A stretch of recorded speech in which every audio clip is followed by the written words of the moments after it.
सिर्फ हिंदुओं को भ्रमित करने के लिए बनाया गया शब्द है सेकुलर, जिसके चलते हिंदू बहुत दिनों तक भ्रमित रहा। नमस्कार दोस्तों, सच 24 लाइव में आपका स्वागत है। मेरा नाम जितेंद्र कुमार है। दोस्तों, मोहन भागवत का एक बड़ा बयान आया है, जिसके बाद हलचल तेज हो गई है और मोहन भागवत ने जिस तरह से बयान दिया है उसके मायने कई तरह से निकाले जा रहे हैं। दरबारी मीडिया कह रहा है कि अब मोहन भागवत की विरासत खत्म हो चली है। भारतीय जनता पार्टी के नेता अब मोहन भागवत की बात नहीं मान रहे हैं, आरएसएस से अपने आप को बड़ा समझ रहे हैं, जिसके चलते मोहन भागवत ने यह बयान दिया है। तो जिस तरह से मोहन भागवत के मायने निकाले जा रहे हैं, क्या अब मोहन भागवत अपने सेकुलर वादी चेहरे को चमकाना चाह रहे हैं या फिर राष्ट्रीय स्वयंसेवक संघ अब अपनी विचारधारा बदलने जा रहा है? तो दोस्तों, ऐसा फिलहाल होता नजर नहीं आ रहा है कि मोहन भागवत या फिर राष्ट्रीय स्वयंसेवक संघ अपनी विचारधारा के विपरीत जाए, लेकिन उन्होंने जो मुद्दे उठाए हैं वह भी गंभीर मुद्दे हैं। जिस तरह से उन्होंने कहा है कि भगवान राम का मंदिर अयोध्या में बनने के बाद मामले जिस तरह से निकल कर आ रहे हैं, संभल हो, अलीगढ़ हो, अजमेर का मामला हो, सब पर उन्होंने खुलकर कहा कि ऐसे मामले नहीं निकल कर आने चाहिए, क्योंकि इससे हमारे देश की अखंडता, संप्रभुता को खतरा है और हमें एक सेकुलर राष्ट्र की तरफ चलना चाहिए। हमें अपने संविधान की तरफ देखना चाहिए, किस तरह से हमारे संविधान में सेकुलर का शब्द जोड़ा गया है, किस तरह से हमारा संविधान इस देश को चलाने की अनुमति देता है। अब यह राजशाही शासन नहीं है, अब हमारा देश कानून के हिसाब से चलता है, संविधान के हिसाब से चलता है। बहुत सारी बातें उन्होंने कही। तो दोस्तों, जिस तरह से उन्होंने ये सब बातें कही कि अब हमें मंदिर मस्जिद नहीं ढूंढने चाहिए, हमें ऐसे सर्वे से परहेज करना चाहिए, उसके बाद दरबारी मीडिया लगातार योगी आदित्यनाथ को टारगेट करने की कोशिश कर रही है। तो दोस्तों, आपको क्या लगता है, क्या योगी आदित्यनाथ ऐसी राजनीति कर रहे हैं जिससे किसी धर्म विशेष के लोगों पर बड़ा खतरा है, या फिर आपको ऐसा लग रहा है कि योगी आदित्यनाथ उत्तर प्रदेश में धर्म विशेष के लोगों को टारगेट कर रहे हैं? तो दोस्तों, आपको बता दें, सबसे बड़ी चिंता का विषय यह है कि जिस तरह से देखा गया है आने वाले समय में कि जहां पर मुस्लिम बहुल इलाका है वहां से हिंदू धीरे धीरे पलायन कर जाता है, वहां से हिंदू खत्म हो जाता है, जिसका उदाहरण कई जगह पर ऐसे मंदिर पाए गए हैं जो 50 साल पुराने हैं, 45 साल पुराने हैं, लेकिन वहां पर अब कोई भी हिंदू परिवार नहीं रहता है, जिसके चलते उन मंदिरों पर भी खतरा आ गया है। अब ये विचार करने की जरूरत है। ये जो मंदिर हैं सभी देश को आजाद होने के बाद बने हुए मंदिर हैं। अगर सभी धर्म के लोग भारत में सेकुलर राजनीति करते हैं, सभी लोग अगर संविधान के हिसाब से रहते हैं, तो फिर ऐसी स्थिति क्यों बन जाती है कि जहां पर मुस्लिम बहुल इलाका होता है वहां से हिंदुओं को पलायन करना पड़ता है, और जिस तरह से मंदिरों पर अतिक्रमण हो रहा है, और मुस्लिम बहुल इलाके में अगर मंदिर है तो उसकी दुर्दशा आप देख नहीं सकते हो। क्या यही सेकुलरिज्म है, या फिर सेकुलरिज्म के आड़ में हिंदुओं को भ्रमित करने की कोशिश की जा रही है? क्या धर्म विशेष के लोग संविधान को मानते हैं, या फिर उनको जो संविधान में विशेषाधिकार दिए गए, क्यों दिए गए, उनके लिए अलग कानून माना जाएगा और हिंदुओं के लिए अलग कानून माना जाएगा? ऐसा कैसे हो सकता है? एक देश में दो कानून कैसे हो सकते हैं?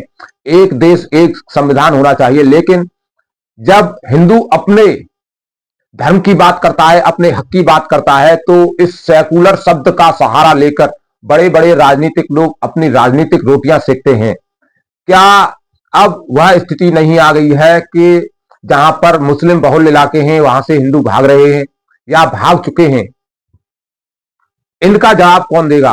क्या सेकुलर शब्द का इस्तेमाल करके ऐसे ही राजनीतिक रोटियां सेकी जाएंगी, या इन बड़े नेताओं को हिंदुओं का भी कुछ ख्याल है, या फिर खाली सेकुलर शब्द का इस्तेमाल करो और देश पर शासन करो, यही राजनीति होगी?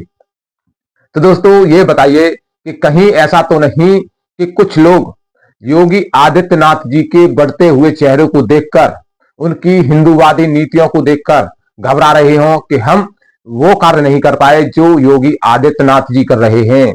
जिस तरह से योगी आदित्यनाथ जी का स्टैंड क्लियर है, वह हिंदुत्ववादी छवि को अपनी को कई बार बता चुके हैं।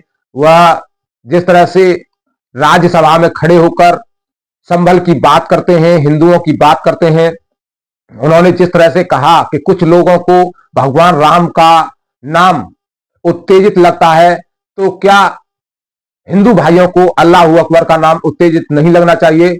सारा बवाल राम नाम पर ही क्यों? क्या मस्जिदों के सामने से हिंदू अपनी रैलियां नहीं निकाल सकते, अपने जश्न नहीं मना सकते? नव दुर्गा मनाने से विशेष धर्म के लोगों को पीड़ा क्यों होती है? क्या उनके जुलूस मंदिरों के सामने से नहीं निकलते? उसमें हिंदुओं को आपत्ति नहीं है? अगर हिंदुओं का कोई कार्यक्रम है और हिंदू भाई मस्जिद के सामने से अपनी रैली निकाल रहे हैं, तो धर्म विशेष के लोगों को दिक्कत क्यों हो जाती है? उन्होंने सीधे सीधे ये सारे सवाल दागे और उन्होंने कहा कि अगर आप अपनी हरकतों से बाज नहीं आओगे, पत्थरबाजी से बाज नहीं आओगे, तो आपके खिलाफ कार्रवाई होगी, चिन्हित करके कार्रवाई होगी। जो लोग दोषी होंगे उनको बख्शा नहीं जाएगा। संभल पर उनका स्टैंड क्लियर था। उन्होंने संभल में जिस तरह से पूरी स्थिति को संभाला, उत्तर प्रदेश की स्थिति संभाल रखी है, जिस तरह से उनका प्रशासन बिल्कुल टाइट तरीके से चलता है। उनका सीधा सीधा कहना है, जब तक मैं हूं उत्तर प्रदेश में कोई भी दंगा नहीं भड़क सकता। अगर दंगा भड़काने लोग आ रहे हैं, पत्थरबाजी करने लोग आ रहे हैं, तो उनको बख्शा नहीं जाएगा। जिस तरह से संभल में लगातार कार्रवाई हो रही है और जो लोग इसके लिए दोषी हैं उनको बख्शा नहीं जा रहा है। इसके बाद ऐसा लग रहा है कुछ बड़े नेताओं को अब यह मालूम हो चुका है कि योगी जी यहां तो रुकने वाले नहीं है। वह अपने हिंदुत्ववादी छवि को पूरी रूप से चमका रहे हैं और आने वाले समय में बड़े बड़े नेताओं के लिए यह खतरा हो सकते हैं। इसके बाद ऐसा स्टेटमेंट आया और मोहन भागवत सोच रहे हैं कि अब हमें अपने सेकुलर राजनीति की तरफ जाना चाहिए।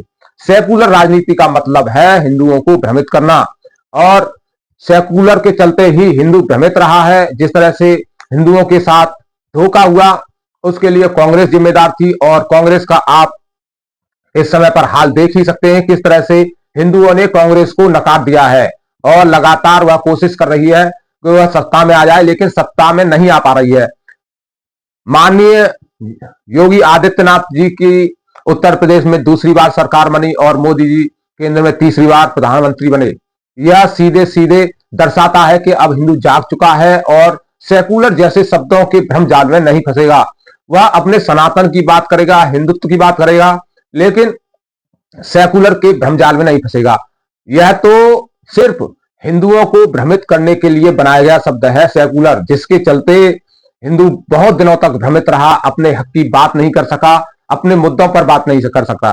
तो दोस्तों आप क्या सोचते हैं? मोहन भागवत ने जो बयान दिया है वह हिंदुओं को भ्रमित करने के लिए दिया है, या फिर योगी आदित्यनाथ का चेहरा अब बड़े हिंदुत्ववादी नेता के रूप में उभरता जा रहा है? इससे मोहन भागवत परेशान है, इसलिए उन्होंने यह बयान दिया है। उन्होंने खुलकर कहा था कि कुछ नेता चाह रहे हैं कि मुस्लिम हिंदू वाली राजनीति करके, मंदिर मस्जिद वाली राजनीति करके अपने चेहरे को चमकाया जाए, और यह स्वीकार नहीं हुआ। इससे साफ साफ झलकता है। दोस्तों इस वीडियो के बारे में आप क्या सोचते हैं हमें कमेंट बॉक्स में अवश्य बताएं।